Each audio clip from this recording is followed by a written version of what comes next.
لیکن یہ کہ اس وقت جو عالم عرب پر صورتحال پیدا ہو گئی اس میں ہمیں کیا کرنا چاہیے، پاکستان کے جو حالات ہیں ان میں کیا مشورے ہیں، اب میں ان چیزوں کے بارے میں آپ سے چند باتیں عرض کروں گا۔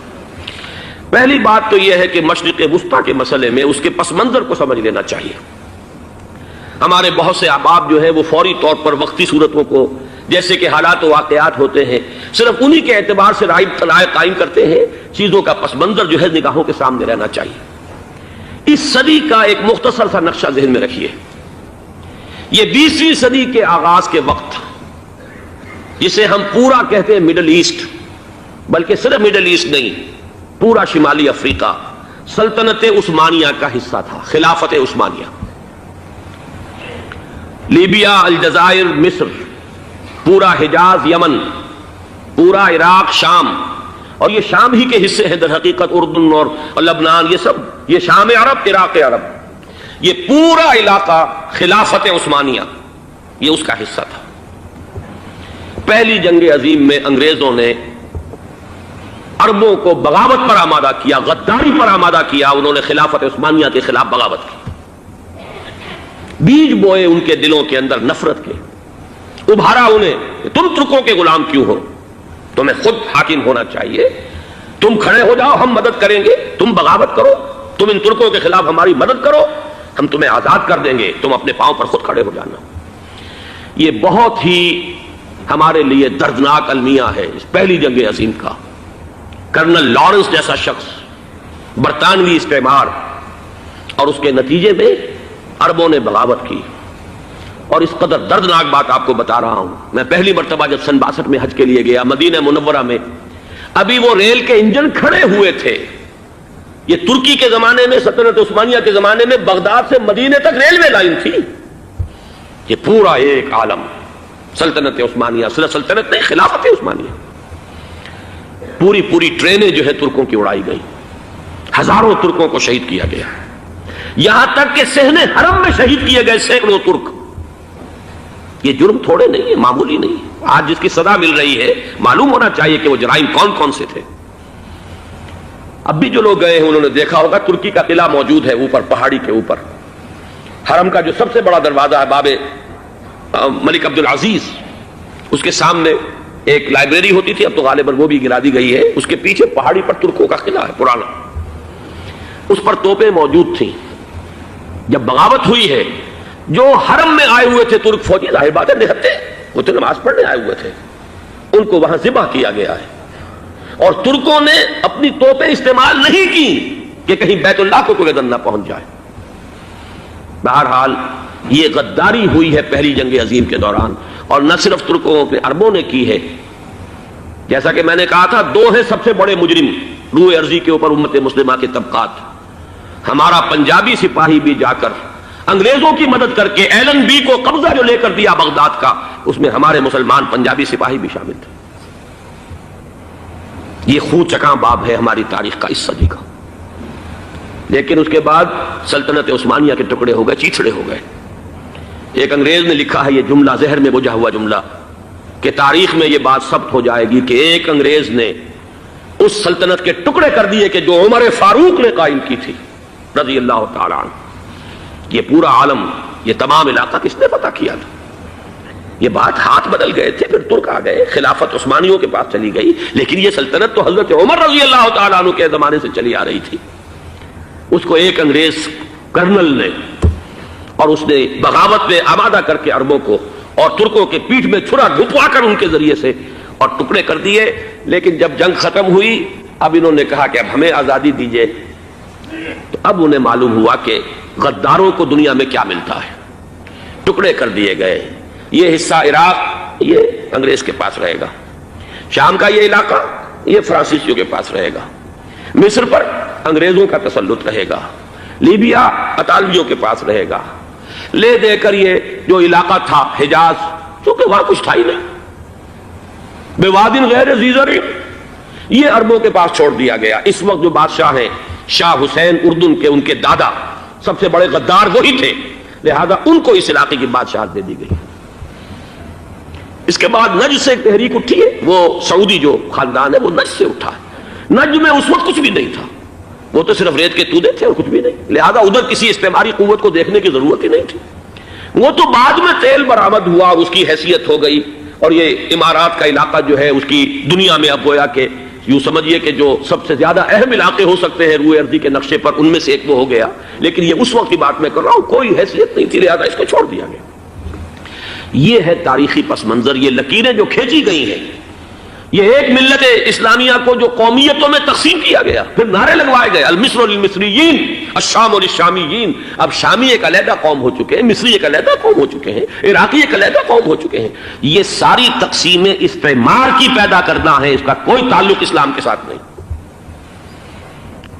اب ضرورت تو اس بات کی تھی کہ استعمار کے پنجے جب یہاں سے کچھ ہٹے، دوسری جنگ عظیم کے بعد ایک دور آیا، امریکہ ابھرا ہے دنیا کی عالمی سطح پر سیاست میں، اس کے ہاں کچھ آزادی کے تصورات تھے، اس نے بھی سپورٹ کیا۔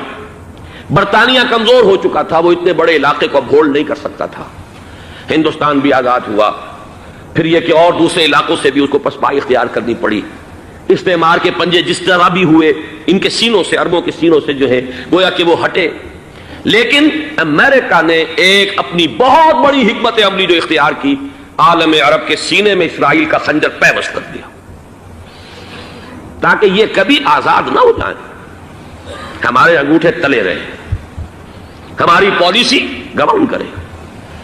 یہ استعمار کا دوسری جنگ عظیم کے بعد جہاں برطانوی استعمار، فرانسیسی استعمار رفتہ رفتہ یہ ہٹنے شروع ہوئے، صدر ناصر نے انگریزوں کو اٹھا کر پھینکا میڈیٹرینین میں اور دوسرے جگہوں سے، الجزائر نے آزادی حاصل کی فرانس سے، اطالویوں سے جو ہے لیبیا والوں نے آزادی حاصل کی، یہ ہو گیا، لیکن ایک خنجر پیوست کر دیا گیا اسرائیل کا سینہ عرب میں۔ اس صورتحال میں ظاہر بات ہے کہ ایک تو بڑی آئیڈیل پوزیشن تھی کہ پورا عالم اسلام متحد ہو، لیکن وہ تو بہت دور کا خواب معلوم ہوتا ہے۔ علامہ اقبال سے بڑا کوئی نقیب نہیں ہے ملت اسلامی کی وحدت کا، ایک ہو مسلم حرم کی پاسبانی کے لیے نیل کے ساحل سے لے کر تاب خاک کاشغر، لیکن انہیں بھی اپنے لیکچرز میں کہنا پڑا کہ اس وقت جو صورتحال ہے پورے عالم اسلام کی ایک وحدت بن جانا تو تقریباً ناممکن نظر آ رہا ہے، اگر کسی طرح ایک common wealth of Muslim nations وجود میں آ جائے تو بھی بڑی کامیابی ہوگی، لیکن اس سے بھی پہلے یہ تو زیادہ آسان تھا کہ عالم عرب ایک وحدت کی شکل اختیار کر لے۔ یہ تو ایک قوم ہے، اکثر و بیشتر ایک نسل یا زیادہ دو نسلیں کہتی ہیں، شمالی افریقہ میں بربر نسل بھی ہے، باقی تو سب عرب ہے۔ یہ پورا عالم ایک نسل، ایک زبان، پورے اتنے رقبے کے اوپر بولے جانے والی ایک زبان، یہ تو ایک ہو جائے۔ افسوس یہ ہے کہ اس کا ایک ہو جانا، ایک شخصیت ابھری تھی جو مذہبی مزاج کی شخصیت تھی، جو دینی مزاج کی حامل شخصیت تھی، اگر اس کی قیادت میں عالم عرب متحد ہو جاتا تو واقعتاً ایک بہت بڑا جو ہے مرحلہ وہ طے ہو جاتا پوری عالمی ملت اسلامیہ کی ایک وحدت اختیار کرنے کا۔ وہ شخصیت تھی شاہ فیصل شہید کی، اور اس لفظ کے ساتھ ہی آپ کے ذہن میں آ گیا ہوگا کیوں انہیں شہید کر دیا گیا، کس نے کیا کرایا، کہاں سے تعلیم حاصل کر کے آیا تھا وہ جس نے شہید کیا شاہ فیصل شہید کو، اس کی گردن پر کون سوار تھی، وہ یہودی لڑکی کے جس کے فوٹو بھی شائع ہوئے، ایک گردن پر اٹھائے کھڑا ہوا شہزادہ اپنی ایک یہودی دوست کو، لڑکی کو، اور وہی ہے کہ جس نے جا کر پستول سے شہید کیا ہے۔ جہاں میں اچھی طرح جان لیجئے، جیسے بارہا میں نے عرض کیا ہے کہ حضرت عمر کو شہید کرنے والا کہنے کو ابو لولو فیروز تھا، لیکن اس کے پیچھے پورا ایرانی نسل پرستی کا جو پورا پس منظر ہے، اسے تو ہر شخص جس کی ذرا بھی نگاہ جو ہے جو صرف منظر کو نہ دیکھ رہی ہو پس منظر کو بھی دیکھنے والی ہو، وہ تو جان دے گی کہ ابو لولو فیروز ایک فرد کا نام نہیں تھا، وہ ایران کا انتقام تھا عالم عرب سے۔ بالکل اسی طریقے سے یہ امریکی استعمار کا ہتھ کنڈا تھا، اسے محسوس ہوا۔ شاہ فیصل مذہبی مزاج کا شخص یہ ابھر رہا ہے، اور یہ شاہ فیصل کی حکمت عملی کا ذرا آپ اندازہ کیجئے۔ لاہور میں سمٹ کانفرنس ہوئی، اس میں وہ آئے، سب سے ٹاورنگ پرسنالٹی پورے اس وقت عالم اسلام کے اندر شاہ فیصل کی تھی، اور وہ گویا کہ ایک بہت ہی جس کو کہا جائے کہ ایک بہت ایلڈرلی، ایک بزرگانہ ایک شخصیت جو ہے، اور انہوں نے اپنی دولت کے دروازے، عرب میں وہ مشہور تھے کہ نہایت خسیس اور بخیل انسان ہے، اس لیے کہ وہاں وہ خرچ کرتے تھے حساب کتاب کے ساتھ، لیکن ان کے خزانے کھلے ہوئے تھے عالم اسلام کے لیے، ادھر بھی مدد ہے، ادھر بھی مدد ہے، ادھر بھی کام ہو رہا ہے، ادھر بھی کام ہو رہا ہے۔ پھر انہوں نے تیل کا ہتھیار استعمال کر کے ایک دفعہ امریکہ کو دن میں تارے دکھا دیے تھے، لہذا ان کا ہٹایا جانا سین سے یہ امریکی استعمار کے لیے لازم تھا۔ اب لے دے کر رہ گئے کون؟ سیکولر مزاج کے لوگ۔ پہلی اٹمپٹ جمال عبد الناصر نے کی، ناکام ہو گیا۔ قذافی صاحب نے کوشش کی کہ وہ ان کی جانشینی حاصل کر لے، ناکام ہو گیا۔ اب ایک تیسری شخصیت صدام حسین کی، ملحد ہے، اسلام سے کوئی سروکار نہیں، باس کا فلسفہ، سیکولرزم پلس عرب نیشنلزم، یہ اصول ہے۔ لیکن یہ ہے کہ یہ شخصیت ابو بکر ایسی آئی ہے کہ اس سے اس وقت یہ جان لیجئے، میں امریکہ میں بھی عربوں سے مل کر آیا ہوں، سعودی عرب میں بھی اب میں وہ دیکھ آیا ہوں، نوجوان نسل جو ہے عربوں کی، پورا جو دوسرے عرب ممالک ہیں جہاں پر کہ مذہب کا اتنا چرچا ہی نہیں ہے، پورا فلسطینی عرب، جارڈن کے عرب، شامی عرب عوام، وہ سب کے سب صدام کے پیچھے ہیں اس وقت، اس لیے کہ انہیں نظر آ رہا ہے کہ ایک شخص پھر ایسا پیدا ہو کر سامنے آ گیا ہے جو شاید عالم عرب کو پھر یونائٹ کر دے۔ اور یہ ہے اصل وہ شے کہ جو امریکہ کے لیے کسی صورت میں قابل قبول نہیں۔ دولت کے یہ ذخائر، خلیج کی یہ دولت، سیال سونا اور اس کے ذخیرے، اور یہ کسی طریقے سے یہ امریکہ کے زیر اثر نہ رہے، یہ ہے وہ شے جو اسے برداشت نہیں ہے۔ وہ کوئی اربوں کی محبت میں نہیں آیا 2.5 لاکھ فوج لے کر، وہ کوئی شاہی عرب جو خاندان ہے سعودی، اس سے اس کی کوئی دلچسپی نہیں ہے، کوئی پتہ نہیں کہ وہ خود ان کو ہٹا دیں اور وہاں پر کوئی جمہوری ڈھانچہ جو ہے وہاں پہ کھڑا کروا دے خود امریکہ۔ اس لیے کہ سعودی عرب میں دیکھ آیا ہوں حالات، اگرچہ ظاہر بات ہے کہ زیادہ گہرائی میں تو وہاں جانے کا موقع ہی نہیں ہوتا، بہت ہی مستبد حکومت ہے، لیکن صاف نظر آ رہا ہے کہ اس وقت دونوں طبقے نوجوانوں کے جو ہے وہ شاہی خاندان کے شدید خلاف ہو چکے ہیں۔ جو وہاں پر جدید مثقف طبقہ ہے، جدید تعلیم یافتہ، جو باہر پڑھ کر آیا ہے امریکہ میں اور کہیں اور وہ کثیر تعداد میں، اب وہ صاف سوال کر رہے ہیں کہ یہ بلینز اور بلینز آف ڈالرز کے جو ہمارا خرچہ آتا تھا، ہمارے ہتھیاروں کے آرڈر جاتے تھے، وہ کہاں گئے؟ کل 65,000 فوج، اور عرب کے پاس، سعودی عرب کے پاس اتنے ٹینک بھی نہیں ہیں جتنے کہ یمن جیسے غریب ملک کے پاس ہے، تو ہمارا روپیہ یہ گیا کہاں؟ یہ ایک سوال ہے جو ہر شخص کے ذہن کے سامنے ہے۔ اب ہمیں اپنے معاملات کو خود سنبھالنا ہوگا۔ اسی طریقے سے جو مذہبی طبقہ ہے، اور وہاں ہے بڑی تعداد میں مذہبی طبقہ نوجوان جن میں بڑا جذبہ ہے، اور ان کا وہ جوش جہاد انہیں جہاد افغانستان تک لے کر آیا ہے۔ سینکڑوں عرب نوجوان یہاں جو ہے شہید ہوئے، اپنے ملک میں تو انہیں بولنے کی بھی کوئی امکان نہیں ہے، لیکن یہاں وہ جذبہ جو اندر اندر پروان چڑھ رہا ہے، وہ جذبہ انہیں لایا ہے، اور افغانستان کی سنگلاخ وادیوں کے اندر انہوں نے جام شہادت نوش کیا ہے۔ وہ طبقہ بھی شدید مخالف ہو چکا ہے کہ انہوں نے امریکیوں کو بلا کر، ان میں یہودی بھی ہیں، عیسائی تو ہے ہی ہے، یہودی ہیں، یہودی عورتیں ہیں، جو کچھ اب وہاں بے حیائی اور بے پردگی کے مناظر نظر آ رہے ہیں۔ یہ سرزمین عرب، میں نے امریکہ میں تقریر سنی ہے، اسنا کے جو فائنل ان کا ایک سیشن تھا، اسلامک سوسائٹی آف نارتھ امریکہ، جس میں میں مدعو کیا گیا تھا، اسی لیے میں نے یہ سفر کیا تھا۔ ایک نوجوان نے جو تقریر وہاں پر کی ہے، واقعہ یہ ہے کہ میں حیران رہ گیا اس کی جرأت کا۔ اس نے کہا کہ حضور نے فرمایا تھا کہ جزیرہ نما عرب میں 2 دین جمع نہیں ہو سکتے، اور آج شاہی خاندان کی صرف اپنی حکومت کو بچانے کے لیے امریکیوں کو اتنی بڑی تعداد میں بلا لیا گیا ہے، جن میں موبائل چرچ بھی ہیں، موبائل سینیگوگز ہیں، یہودی مرد اور عورتیں جو ہے دندناتے پھر رہے ہیں آج عرب کی سرزمین پر۔ لہذا جو مذہبی طبقہ ہے وہ اس پر شدید رد عمل جو ہے اس کے اندر پایا جاتا ہے۔ یہ حالات ہیں جو میں آپ کے سامنے چاہتا تھا کہ رکھ دوں۔ یہ وہ شامت اعمال ہے۔ ایک طرف یہ کہ وہ شخصیت جو ہے صدام حسین کی، وہ کوئی پسندیدہ شخصیت نہیں، لیکن یہ کہ اس شخصیت کو تقویت دینے والے بھی تو یہی لوگ تھے۔ انہیں خطرہ تھا ایران کے انقلاب سے کہ کہیں اسی قسم کا کوئی انقلاب ہمارے ہاں نہ آ جائے، لہذا انقلاب ایران کو ایکسپورٹ نہ ہونے دے، اس لیے انہوں نے اسی صدام حسین کو بلینز اور بلینز آف ڈالرز کی مدد دی۔ آج وہی ہے، عربی کی تو ایک کہاوت بھی ہے، سمن کلبک، یا کو لوگ اپنے کتے کو کھلا پلا کے موٹا کرو، کسی روز تمہیں کو کاٹے گا۔ آج وہ تو انہیں کاٹ رہا، لیکن یہ کہ اس کا جو علاج تجویز ہوا ہے وہ انتہائی خوفناک ہے۔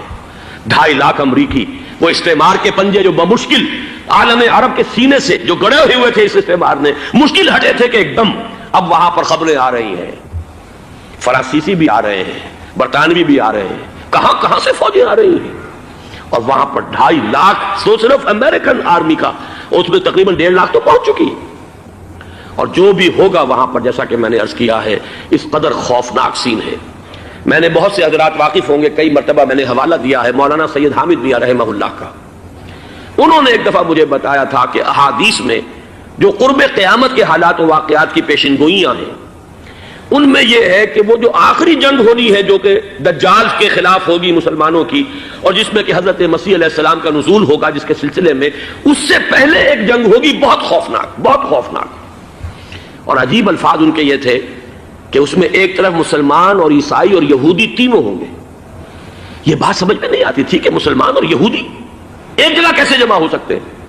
آج وہ نقشہ نظر آ گیا، آج اسرائیل، امریکہ، سعودی عرب اب یہ ایک ہیں، بلکہ چلتے آئیے مصر، اسرائیل، سعودی عرب اور جو بھی ان کے حواری ہیں وہ سب ایک صف میں کھڑے، اور ان کے اوپر سیادت کس کی ہے؟ امریکہ کی۔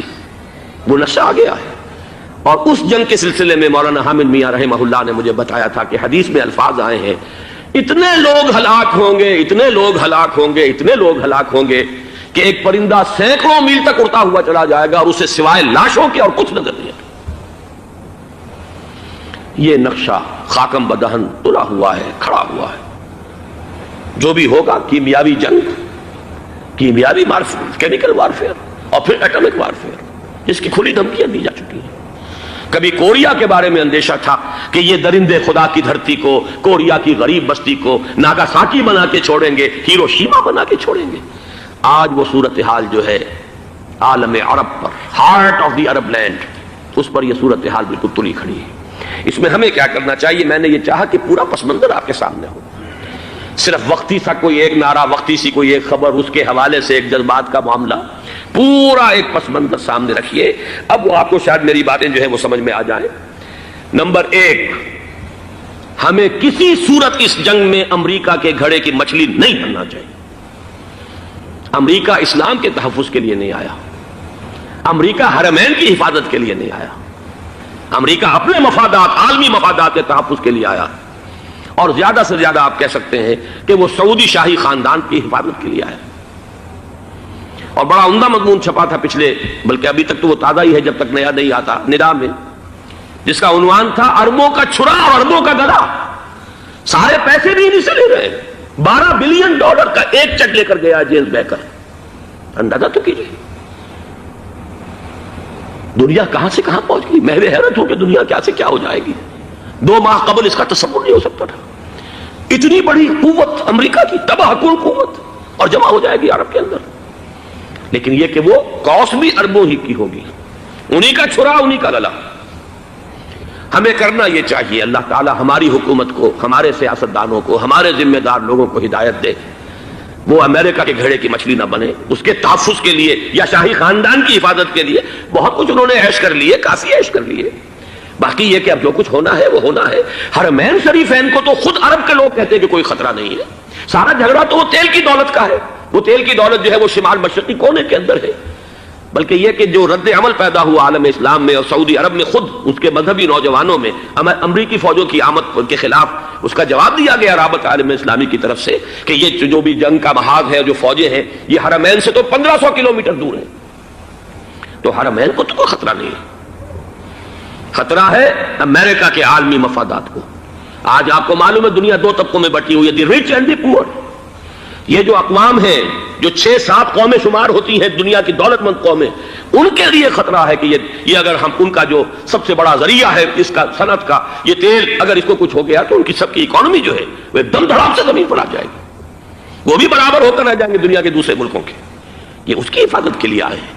ہمارے نوجوان کو آج میں سوچتا ہوں کاش کہ ہمیں معلوم ہو، ہمیں وہ تاریخ دہرانی نہیں چاہیے کہ ہم نے پہلی جنگ عظیم میں انگریزوں کے استعمار کے پنجے گڑوانے کے لیے اپنی جانیں دیں۔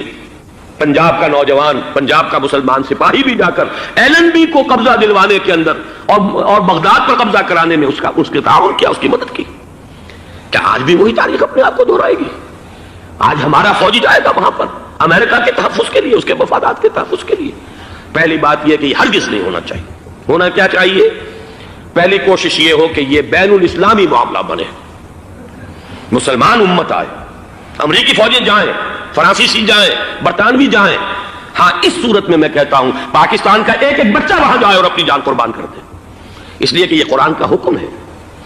وَإِن طَائِفَتَانِ مِنَ الْمُؤْمِنِينَ اقْتَتَلُوا فَأَصْلِحُوا بَيْنَهُمَا فَإِن بَغَتْ إِحْدَاهُمَا عَلَى الْأُخْرَى فَقَاتِلُوا الَّتِي تَبْغِي حَتَّى تَفِيءَ إِلَى أَمْرِ اللَّهِ فَإِن فَاءَتْ فَأَصْلِحُوا بَيْنَهُمَا بِالْعَدْلِ وَأَقْسِطُوا إِنَّ اللَّهَ يُحِبُّ الْمُقْسِطِينَ۔ امت مسلمہ کو حکم دیا گیا ہے اگر مسلمانوں کے 2 گروہ لڑ پڑے تو تم صلح کراؤ، اور اگر ایک فریق زیادتی پر تلا رہے، اڑا رہے، تو اب سب مل کر اس سے جنگ کرو یہاں تک کہ اسے اللہ کے حکم کے آگے جھکا دو۔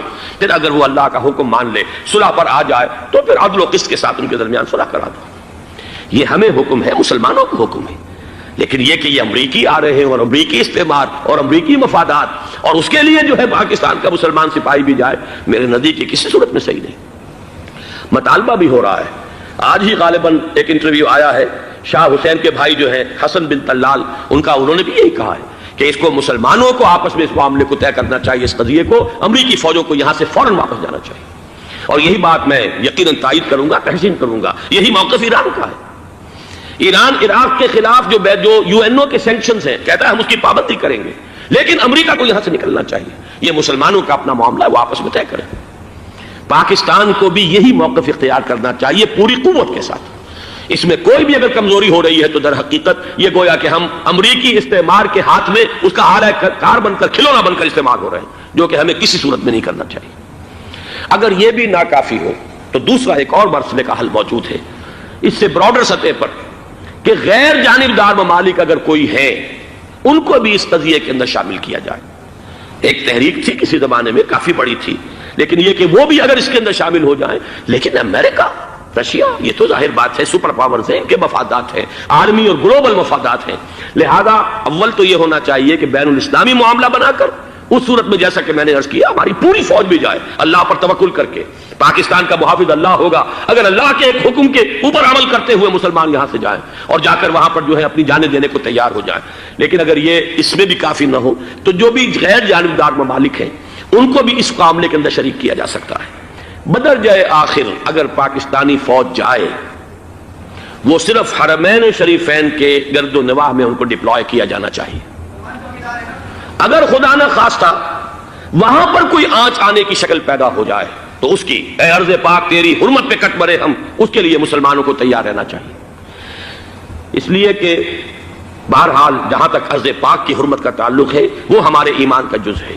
باقی برطانوی مفادات، امریکی مفادات، صنعتی ممالک کے مفادات، یا کسی شاہی خاندان کے مفادات، یہ شاہی خاندان یہ تو گرتی ہوئی دیواریں ہیں، جانا ہے آج نہیں تو کل، لیکن یہ کہ اصل معاملہ ہے امت کا، اصل معاملہ ہے امت مسلمہ کا، اصل معاملہ ہے حرمین شریفین کا، لہذا ان دونوں چیزوں کو لازماً گڈمڈ نہ کریں۔ آپ حضرات کے علم میں ہے کہ اس سے پہلے ایران کی طرف سے بار بار مطالبہ ہوا کہ حرمین کو بین الاسلامی کنٹرول میں دے دیا جائے اور سعودی عرب کا اس کے اوپر سے جو انتظامی عمل دخل ختم کر دیا جائے۔ میں نے کبھی تائید نہیں کی، اس لیے نہیں کی کہ میرا مشاہدہ ہے، میں گیا ہوں بارہا، سعودی عرب کی حکومت نے چاہے خود بھی بڑے بڑے محل بنائے ہیں لیکن حرمین کی خدمت کے اندر بھی کوئی کمی نہیں رکھی، اس پر انہوں نے اربوں ڈالر اس پر بھی خرچ کیا ہے، اس کے اوپر انہوں نے اس حج کے انتظامات پر پوری حکومت جو ہے وہ اپنے آپ کو لگائے رکھتی ہے۔ لہذا اس اعتبار سے کوئی کمی کی بات نہیں وہاں پر آئی کہ جس کے لیے ضرورت ہو کہ ان کا عمل دخل وہاں سے ختم کیا جائے، لیکن یہ صورتحال اب جو پیدا ہو گئی ہے یہ بالکل مختلف ہے، اسے اس کے کانٹیکسٹ کے اندر دیکھا جانا چاہیے، اور اسی کے حوالے سے میں نے چند رائے آپ کے سامنے رکھی۔ اب آئیے پاکستان کی طرف، جو ہمارا اصل مسئلہ ہے، اس کے تو ہم سب سے بڑے ذمہ دار ہیں، اس کی بھلائی ہے تو، برائی ہے تو، اس میں خیر آتا ہے تو وہ بھی ہماری کوشش اس کے لیے ضروری ہے، اور کوئی شر پیدا ہوتا ہے تو اس کی ذمہ داری بھی ہم پر آئے گی۔ اس کے ضمن میں چند باتیں عرض کر رہا ہوں۔ شدید ترین خطرہ ہے، جیسا کہ میں عرض کر چکا ہوں، کہ بھارت حملہ کرے گا۔ مجھے تو تقریباً یہ رائٹنگ آن دی وال کے مانند ایک فیصلہ نظر آ رہا ہے، بلکہ آج میں کسی سے کہہ رہا تھا کہ اگر اب نہیں تو پھر کبھی بھارت حملہ نہیں کر سکتا۔ اس کے لیے سچویشن بالکل رائٹ ہے۔ 2 مرتبہ ایکسرسائز کر چکا ہے وہ، خاص ٹارگٹ بنا کر حیدرآباد کو، اور اس کے پیش نظر ہے سندھ میں جو بھی خلفشار ہے اسے اس کے علم میں ہے، جو بھی تصادم ہے۔ اب بھی اگرچہ اس وقت کی جو ہماری اندرونی سیاست ہے یہ اس کا کرشمہ سامنے آیا ہے کہ جی ایم سید صاحب کو ایگزونریٹ کیا جا رہا ہے، ان کو اب محب وطن کا خطاب دوبارہ دیا جا رہا ہے۔ وہ شخص جس نے اسلام کے خلاف انتہائی زہریلی باتیں کی ہیں، وہ شخص جس کی کتاب اب پاکستان ٹوٹ جانا چاہیے، وہ لاکھوں کی تعداد میں ہندوستان سے چھپ کر آئی ہے، یہاں تقسیم ہوئی ہے، آج اسے سند دی جا رہی ہے۔ یہ ہے ہماری اندرونی سیاست کے کرشمے، میں اس پر تفصیل سے نہیں جانا چاہتا، لیکن اس شخص کی دیکھیے، وہ جو علامہ اقبال کا شعر ہے کہ بتکرے میں برہمن کی پختہ زناری بھی دیکھ، دیکھ کعبے میں شکست رشتہ تسبیح شیخ، اور بتکدے میں برہمن کی پختہ زناری بھی دیکھ، کہ نظر یہ آ رہا ہے کہ اس نے رہا ہوتے پہلا بیان یہ دیا ہے کہ ہماری پہلی ترجیح یہ ہے کہ پاکستان ٹوٹ جائے اور ہندوستان کے ساتھ ہم ایک انڈیپینڈنٹ اسٹیٹ کی حیثیت سے کانفیڈریشن قائم کریں، سندھو دیش confederation with India independent of Pakistan. پھر دوسری ترجیح بھی ہے، تیسری آخری ترجیح یہ ہے کہ پاکستان کو 5 ریاستوں میں تقسیم کر دیا جائے اور ایک لوز کانفیڈریشن ہو، بس اس کے سوا کچھ نہیں۔ 5ویں بھی وہ اردو والوں کے لیے نہیں، مہاجرین کے لیے نہیں، ان کے لیے تو ان کے پاس کچھ نہیں ہے۔ 5ویں بھی پنجاب میں سے کاٹ کر سرائیکی صوبہ بنایا جائے، اور سندھ میں تو بہرحال اردو بولنے والوں کو سندھی بن کر رہنا ہوگا۔ یہ اس شخص کا رہائی کے بعد بھی بیان ہے جسے آپ سند دے رہے ہیں کہ وہ محب وطن ہے، اور وہ غدار نہیں ہے، وہ پاکستان کا مخالف نہیں ہے۔ بہرحال یہ حالات جو ہیں انتہائی خوفناک ہیں ہمارے۔ آج کشمیر میں جو صورتحال ہے ہندوستان کے لیے انتہائی تشویشناک ہے۔ جو بدنامی اس کو مل سکتی تھی مل چکی ہے، اور یہ آپ نے دیکھ لیا وہ امریکہ بہادر جو 1.5-2 لاکھ آدمی لے کر پہنچ گیا سعودی عرب میں، اس نے انگلی تک نہیں اٹھائی ہے کہ کشمیر میں بھارت کیا کر رہا ہے۔ یہ ہے ان کی ڈبل سٹینڈرڈز، یہ ہے ان کی بے ایمانیاں کہ بھارت جو کچھ کر رہا ہے وہاں۔ آج اگر ظلم ہو رہا ہے کویت میں عراقیوں کے ذریعے، پورے ورلڈ ٹیلی ویژن پر، CNN پر، فلاں پر، اور اخبارات میں، آج بھی ایک لمبا مضمون میں نے اخبار میں پڑھا ہے، لیکن یہ ہے کہ کشمیر میں کیا ہو رہا ہے کہیں تذکرہ نہیں ہو رہا۔ یہ ہے دنیا کے اندر دیانت اور امانت اور شرافت کا حال، اور بین الاقوامی سیاست جو ہے اس کے ڈبل سٹینڈرڈز۔ لہذا جو بدنامی بھارت کو آ سکتی تھی وہ آ چکی ہے۔ ہندوستان سے ایک نوجوان مسلمان صحافی دہلی سے آئے تھے، نئی دنیا ایک پرچہ نکلتا ہے اس کے طرف سے وہ دورہ کر کے گئے ہیں، مجھ سے بھی لاہور میں ملے تھے، تقریباً 1 مہینہ 1.5 مہینہ ہوا۔ ان کے الفاظ سن کر میں کانپ گیا تھا۔ انہوں نے کہا تھا کہ بھارت کی حکومت اس کے اوپر تلی ہوئی ہے کہ چاہے ایک اور آخری کشمیری کو بھی ہلاک کرنا پڑے، وہ کشمیر کے اندر کبھی بھی کوئی معاملہ جو ہے کشمیر کی آزادی یا کشمیر کو پاکستان کے لیے جانے کے لیے تیار نہیں ہے۔ کیا بگڑے گا اس کا؟ آپ سمجھیے کہ اگر 80-90 کروڑ قوم کی ایک قوم ہے، 1 کروڑ آدمی ختم کر دیں، ان کا دل تو جو ہے اس پہ دکھے گا نہیں۔ حال ہمارا یہ ہے کہ ہم تو کوئی چیلنج بھی نہیں کر سکے، ہم تو اپنی صفائی دیتے رہے کہ نہیں ہمارا کوئی ہاتھ نہیں ہے، ہم نے کچھ نہیں کیا ہے، ہمارا کوئی اس کے اندر عمل دخل نہیں ہے۔ بس یہی ہماری ڈپلومیسی کا شاہکار رہا ہے۔ یہ حال ہے پاکستان کا۔ لہذا بھارت کا وہ معاملہ جو ہے، میں نے جیسا کہ آپ کے سامنے مختلف فیکٹرز گنوا دیے تھے، اندرونی اس کی سیاست، اندرونی خلفشات، وہ تو اب آ کر رہے گا۔ اللہ یہ کہ اللہ تعالیٰ کے قبضہ قدرت میں ہر شے ہے، وہ ٹال دے تو ٹال دے۔ مجھے اقبال کا وہ شعر یاد آ رہا ہے، تقدیر تو مبرم نظر آتی ہے ولیکن پیران کلیسا کی دعا ہے کہ یہ ٹل جائے۔ ہم دعا کریں کہ یہ ٹل جائے وقت، لیکن یہ ہے کہ تقدیر مبرم نظر آ رہی۔ اس حالت میں ہمیں کیا کرنا چاہیے؟ نمبر 1 یہ کہ سب سے اہم شے ہے قومی یکجہتی، اور قومی یکجہتی کے اعتبار سے انتہائی خوفناک مرحلہ آ رہا ہے انتخابات کا۔ انتخابات میں تو کچھ نہ کچھ فساد، کچھ نہ کچھ دنگا، کچھ نہ کچھ ہنگامہ، ایک دوسرے کے خلاف کیچڑ، ایک دوسرے کے خلاف الزامات، بوچھاڑ، یہ تو بڑھتے ہیں۔ بھارت میں بھی قتل و غارت گری ہو جاتی ہے کچھ نہ کچھ۔ لہذا یہاں پر بھی پیر پگاڑا صاحب جو ہمیشہ سے کہتے چلے آ رہے ہیں فیملی پلاننگ، آج پھر ان کا جملہ آ گیا ہے کہ شاید اس انتخابات میں فیملی پلاننگ کے ذریعے سے کوئی بہت بڑا کام ہو جائے۔ پہلی بات تو یہ ہے کہ میں نے اب تک یہ کہا ہے کہ انتخاب کسی صورت میں پوسٹ پون نہیں ہونے چاہیے۔ اب بھی میں یہ کہتا ہوں کہ اگر تو انتخابات کا بدل صرف ایک ہے اور وہ مارشل لا ہے، تو پھر مارشل لا سے تو بہتر ہے کہ وہ انتخابات ہوں چاہے اس میں کوئی خلفشار بھی ہو۔ اس لیے کہ مارشل لا کا مطلب جو ہے وہ تو سندھ کے اندر ایک ناگزیر دھماکہ ہو جائے گا، تباہ کن، خوفناک، اور پھر بھارت کو کچھ کرنے کی ضرورت نہیں ہوگی، کیا کرایا اسے سارا معاملہ سندھ کے اندر سے مل جائے گا۔ ماشاء اللہ ہرگز نہیں ہونا چاہیے۔ وہ بات جو سن 80 میں نے 18 اگست 1980 کو کہی تھی ضیاء الحق مرحوم سے، آج پھر اسی بات کی میں تکرار کر رہا ہوں، اعادہ کر رہا ہوں۔ ماشاء اللہ پاکستان کے لیے سوسائڈل ہے، لیکن ایک آلٹرنیٹ سامنے آیا ہے۔ ایک تو پشاور ہائی کورٹ کا ورڈکٹ آ گیا، اور یہ کہ کچھ اور لوگوں کی طرف سے بھی باتیں آئی ہیں۔ 1-2 دن ہوئے ہیں، جنگ میں 2 اہم سرخیاں تھیں، اور وہ بڑے اونچے حلقہ جو ہمارا فوج کا اونچا حلقہ ہے اس کی طرف سے، اگرچہ نام کسی کا نہیں تھا۔ ایک تو یہ کہ ماشاءاللہ یہاں کسی صورت نہیں لگے گا، دوسرے یہ کہ کوئی قومی حکومت کی تشکیل جو ہے اگر کسی طرح ہو سکتی ہو تو وہ اس وقت کا حل ہے، اور وہ اسی شکل میں ممکن ہے۔ اگر تو الیکشن آپ پوسٹ پون کرتے ہیں اور اسمبلیاں پرانی بحال نہیں کرتے، تو پھر تو اس کا مطلب یہ کہ ہمارا کانسٹیٹیوشن ایبروگیٹ ہو گیا، اور اس کا آلٹرنیٹ سوائے ایک مارشل لا کے اور کوئی نہیں ہے۔ لیکن اگر صدر اسحاق صاحب ہمت کر لیں ملک کے حالات کو دیکھ کر، جو اس وقت صورتحال ہے، جو خطرات ہیں بارڈر پر، ان کو دیکھتے ہوئے یا تو یہ کہ عدالتوں کے ذریعے سے اسمبلیاں بحال ہو جائیں، اس میں حکومت زیادہ رکاوٹ نہ ڈالے، یا یہ کہ خود صدر اسحاق صاحب واپس لے سکتے ہو قدم تو واپس لے لیں، لیکن یہ کہ تمام پارٹی سے یہ پہلے عہد لے لیا جائے کہ وہ ایک قومی حکومت کی تشکیل کریں گے۔ یہ وہ بات ہے، آپ کو یاد ہوگا مرزا اسلم بیگ صاحب، انہوں نے بالکل شروع میں سن 88 کے الیکشن کے بعد کہا تھا کہ نیشنل گورنمنٹ فارم کی جانی چاہیے۔ اس وقت تو کسی نے دھیان نہیں دیا، پیپلز پارٹی بڑے نشے میں تھی، اس کو خاص طور پر سندھ میں جس طرح کا واک اوور ملا تھا، اس کا ایک نشہ تھا اس کے دماغ پر، اس لیے وہ سوچنے پر تیار نہیں ہوئی۔ لیکن یہ کہ وہ جو ایک فارسی میں کہا جاتا ہے کہ ہر چے دانا کنت کنت نادا لیک بعد از خرابی بسیار، اب اس خرابی بسیار کے بعد بھی اگر عقل آ جائے اور ایک نیشنل گورنمنٹ بنائی جا سکے اور اس کے حوالے سے الیکشن کو پوسٹ پون کیا جا سکے، تو میرے نزدیک یہ رائے پوری قوت کے ساتھ دی جانی چاہیے، پیش کی جانی چاہیے، اس لیے کہ الیکشن اس وقت جس خلفشار کا سبب بن جائے گا، ذریعہ بن جائے گا، اس کو تو گویا کہ اور بھارت کے جو گھناونے عزائم ہیں ان کو اور تقویت دینے کا سبب اور ذریعہ بن جائے گا۔ دوسری بات یہ، اس قوم کے اندر جذبہ جہاد، وہ ڈیفینسو جہاد، دفاعی جہاد، جس کے بارے میں کوئی دو رائے نہیں ہو سکتی کہ اس کے لیے جو جان بھی دی جائے گی وہ شہادت کی موت ہوگی۔ اس لیے کہ حضور کی حدیث ہے، من قتل دون مالہ فہو شہید، جو شخص اپنے مال کی حفاظت کرتے ہوئے مارا گیا مسلمان وہ شہید ہے۔ تو ظاہر بات ہے کہ اپنی آزادی کا تحفظ جو ہے وہ مال کے تحفظ سے زیادہ اہمیت رکھنے والی شے ہے۔ ایک جذبہ جہاد پیدا کیا جائے اور ایک پیپلز آرمی یہاں پر کھڑی کی جائے، عوامی فوج صرف نہیں کر سکے گی تحفظ جب تک کہ پوری قوم جو ہے وہ فوج کی شکل اختیار نہ کر لے۔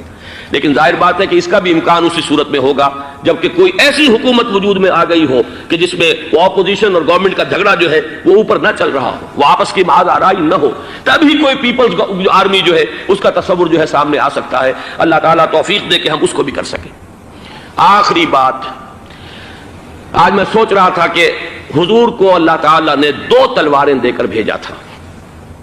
ایک تلوار قرآن، جاہدہم بہی جہادا کبیرا، اے محمد یہ ہے آپ کی تلوار، اس کے ذریعے جہاد کیجئے، قلع قمع کیجئے جاہلیت قدیمہ کا بھی، قلع قمع کیجئے جاہلیت جدیدہ کا بھی، اور یہ بے یقینی کو رفع کیجئے، ایمان پیدا کیجئے۔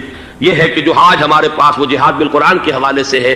اور دوسرا ہتھیار تھا دین حق، هو الذی ارسل رسولہ بالہدی ودین الحق لیظہرہ علی الدین کلہ۔ وہ نظام عدل اجتماعی، وہ جو واقعہ یہ ہے کہ اگر اس کا نمونہ دنیا کو دکھا دیا جائے تو پوری دنیا اسے قبول کرے گی، اس لیے کہ دنیا تو پیاسی ہے، دنیا مختلف نظاموں کو ٹرائی کر کے تھک چکی ہے۔ اس نے جمہوریت کا تجربہ بھی کر لیا ہے جس نے سرمایہ داروں کی آمریت کی شکل اختیار کر لی، دنیا نے کمیونزم کا تجربہ بھی کر لیا ہے، وہاں سے بھی پسپائی اختیار کر رہی ہے نوع انسانی۔ لیکن یہ کہ وہ نظام عدل اجتماعی تو ہمارے پاس تھا۔ پچھلے سال آپ کو یاد ہوگا یہاں پر دسمبر کے مہینے میں اس کے اوپر سیمینار ہوئے تھے، سیاسی نظام، معاشی نظام، معاشرتی نظام، اخلاقی نظام، وہ پورا نظام زندگی جو ہے وہ ہمارے پاس ہے جس کے لیے یہ ملک لیا گیا تھا، اسلامی انقلاب برپا کر کے، اور یہاں پر اس دین کو قائم کیا جائے۔ میں چند باتیں بھارت کے حوالے سے کہنا چاہتا ہوں۔ بھارت کے سلسلے میں ہم سے بہت بڑی بڑی کوتاہیاں ہوئی ہیں ہندو قوم کے حوالے سے۔ پہلی کوتاہی یہ ہوئی کہ ہم نے 800 یا 1000 برس تک حکومت کی، اگرچہ صوفیاء نے کچھ تبلیغ کی یہاں پر، لیکن علمی سطح پر، انٹلیکچوئل لیول پر کوئی تبلیغ کا کام نہیں کیا۔ ہندوؤں کی جو اعلیٰ ذات کے لوگ ہیں، اور ہندو ذہن ہے فلسفیانہ ذہن، اس فلسفیانہ ذہن کو ہم نے کبھی سمجھنے کی کوشش نہیں کی، اس تک ہم نے دین کی دعوت کو نہیں پہنچایا۔ ہم نے جہاد بھی سیف کر کے انہیں زیر تو کر لیا، ان پر حکومت تو کی، لیکن یہ ہے کہ جہاد بالقرآن کے ذریعے سے ان کے نظریات، ان کے افکار، ان کے عقائد، ان کے نظریات باطلہ کا علاج نہیں کیا۔ یہ ایک بہت بڑا جرم تھا کہ ہم نے یہاں پر 1000 برس تک حکومت کی لیکن یہ فرض منصبی ادا نہیں کیا۔ اس ضمن میں آپ سے عرض کروں کہ پچھلے سال جب میں گیا تھا انڈیا، مولانا علی میاں سے مدظ اللہ العالی میری ملاقات ہوئی، میں نے انہیں ایک مشورہ دیا، وہ چونک گئے، انہیں مشورہ پسند بھی کیا، یہ مجھے نہیں معلوم کہ اس پر عمل کیا یا نہیں۔ میں نے ان سے عرض کیا کہ آپ ندوۃ العلماء میں سنسکرت کی تعلیم لازم کر دیں تاکہ یہاں کا عالم دین جو نکلے وہ ہندو جو مذہب کی کتابیں ہیں ٹاپ کی امہات کتب ان کو بھی سمجھ سکتا ہو۔ جب تک آپ ہندو ذہن کو نہیں سمجھیں گے اسلام اس کے سامنے پیش نہیں کر سکتے۔ لہذا ایک کام تو ہمیں یہ کرنا ہے، اور میں نے شاید آپ میں سے جو حضرات بھی میثاق پڑھتے ہیں ان کے تو علم میں یہ بات ہوگی کہ میں نے شاہ ولی اللہ دہلوی رحمۃ اللہ علیہ کا ایک قول جو ہے نقل کیا ہے، ہندوستان ہی کے ایک رسالے میں وہ ان کا قول جو ہے اس کو کوٹ کیا گیا تھا، وہاں سے میں نے نقل کیا کہ انہوں نے فرمایا کہ ایک وقت آئے گا کہ ہندو قوم کے اعلیٰ ذات کی اکثریت اسلام قبول کر لے گی، اللہ کرے کہ وہ کام ہو، وہ بھی ہوگا تو جہاد بالقرآن کے ذریعے سے ہوگا۔ دوسری دو کوتاہیاں کیا ہوئی؟ دیکھیے میں اس کی مثال دے رہا ہوں۔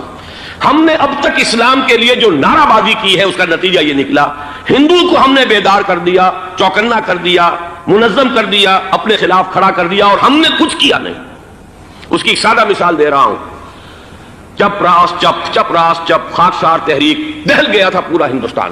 واقعہ یہ کہ دہل گیا تھا وہ تحریک، تو اس کے بعد ختم ہوئی، اب آثار قدیمہ میں کہیں رکھی ہوئی ہے، لیکن ہندو نے اس وقت سے RSS شروع کی، ہندو کو جگہ دیا۔ RSS جوابی تحریک تھی خاکسار تحریک کے مقابلے میں، اور وہ 60 برس ہو گئے مسلسل کام کر رہے ہیں، وہ تحریک موجود ہے، اور اب وہ بہت بڑی فارمیڈیبل فورس بن چکی ہے ہندوستان کے اندر۔ اسی طرح دوسری بات عرض کر رہا ہوں، ہمارے ہاں اسلام کا نعرہ، اسلامی نظام، اسلامائزیشن، حکومت، قانون، یہ پہلے تو لگا کرتا تھا اپوزیشن کے پلیٹ فارم سے۔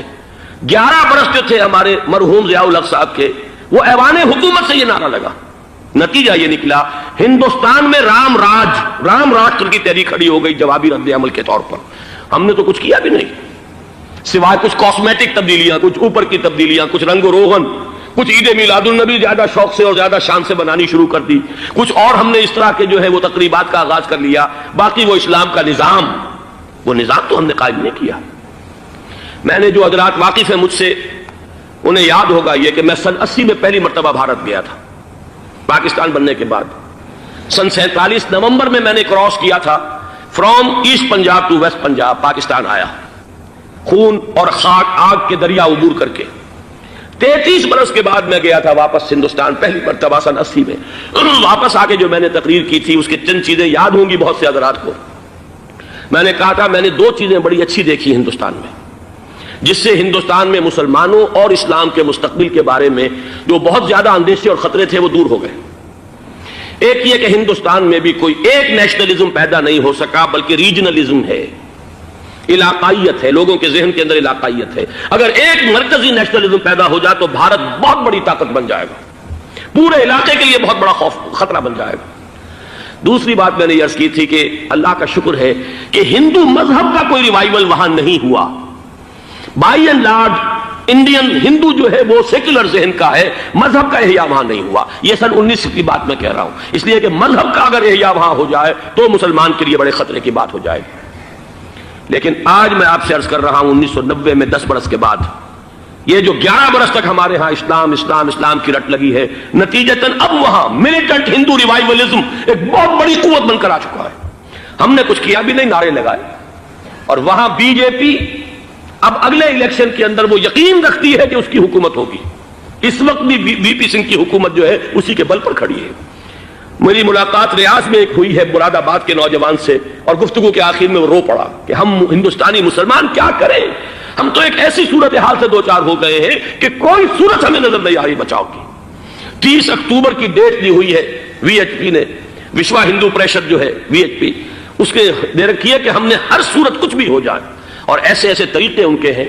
وہ پہلے اینٹیں انہوں نے روانہ کرنی شروع کی تھی، اس کے بعد اب یہ ہے کہ ایک ایک گاؤں سے ایک ایک آدمی آئے گا، 30 لاکھ گاؤں سے ایک ایک آدمی چل کر آئے گا، اور وہ جب پہنچیں گے تو کوئی ان کے اوپر چونکہ ایک ایک آدمی چل کر آ رہا ہوگا، کوئی دفعہ 144 حکومت کی نہیں لگ سکے گی، اور ہم جب اتنے لوگ جمع ہو جائیں گے لا محالہ ہم نے وہ مندر جو ہے تعمیر کرنا ہے اور وہ مسجد گرا دینی ہے۔ اور ادھر مسلمان جو ہے آخری طور پر طے کیے ہوئے ہیں کہ چاہے ہم سب کٹ مریں لیکن ہم یہ مسجد گرنے نہیں دیں گے۔